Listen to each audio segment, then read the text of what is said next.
Hi friends, బాగున్నారా అందరూ? నేనైతే చాలా బాగున్నాను. సిటీకి వచ్చినానండి వర్క్కి. మా తమ్ముడు తీసుకొని వచ్చినాడనమాట. చూడండి, ఎండలో తిరిగి చాలా రెడ్గా అయిపోయిందనమాట ఫేస్. అంత ఎండలు కాస్తున్నాయండి కోయట్లో. చాలా అంటే చాలా ఎండలు కాస్తున్నాయి. 50 డిగ్రీలు ఉండదనమాట ఎండ. అస్సలు మాడిపోతాం, మలమల అలా ఉండదనమాట. ఈడ ఇప్పుడైతే 5:30, 6 అవుతుంది టైము.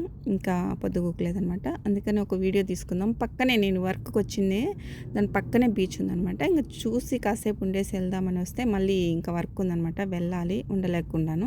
ఇంకా మీకోసమన్నా చూపిద్దాము అనేసి కాసేపు తీసుకుంటానన్నమాట. ఇంతకుముందే నేను అప్లోడ్ చేసినానండి ఈ వీడియో, కానీ కొంచెం అలలు పెట్టినానని చెప్పి కాపీరైట్ వేసినాడనమాట.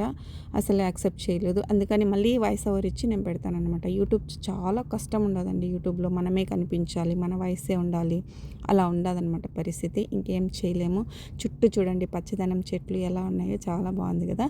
నాకైతే ఇటు సైడ్ చాలా బాగా నచ్చిందనమాట. నేను సల్మియా బీచ్ చూసినాను, మాలియా బీచ్ చూసినాను, కానీ ఈ బీచ్ ఇది కొత్త, ఫస్ట్ టైం చూడటము. మీరు కోయట్లో ఉండే వాళ్ళైతే ఈ బీచ్ ఎటు సైడ్ ఉండదనేది నాకు కామెంట్ చేయండి, ఓకేనా ఫ్రెండ్స్? మీకు ఇండియాలో నా వీడియోస్ ఎక్కువ చూస్తున్నారు. మీకు కోయట్లో ఏమేమి చూడాలనుకునేటంటే నాకు కామెంట్ చేయండి. ఇలాంటి వీడియోస్ కావాలనేసి నేను అలాంటి వీడియోస్ చేయడానికి ట్రై చేస్తానన్నమాట. ఓకేనా ఫ్రెండ్స్? చూడండి, చాలా అంటే చాలా చిల్ అవుతున్నారనమాట జనాలందరూ. వీళ్ళు కోయటోళ్ళు కాదండి, అందరూ అజనబీ వాళ్ళు. అజనబీ వాళ్ళు అంటే అదర్ కంట్రీస్ వాళ్ళు అనమాట. వేరే వేరే కంట్రీస్ వాళ్ళందరూ వచ్చి ఇక్కడ బాగా పిల్లలతో అందరితో ఎంజాయ్ చేస్తున్నారన్నమాట. కుటుంబాలు ఉంటారు కదా, వాళ్ళందరూ పిల్లలతో వచ్చి హాలిడేస్లలో ఇట్లా సాయంత్రం పూట వచ్చి ఎంజాయ్ చేస్తుంటారనమాట. ఈ వీడియో మీకు నచ్చినట్లయితే లైక్ చేయండి, షేర్ చేయండి, సబ్స్క్రైబ్ చేసుకోండి. Thank you so much watching for my video. Thank you friends, bye.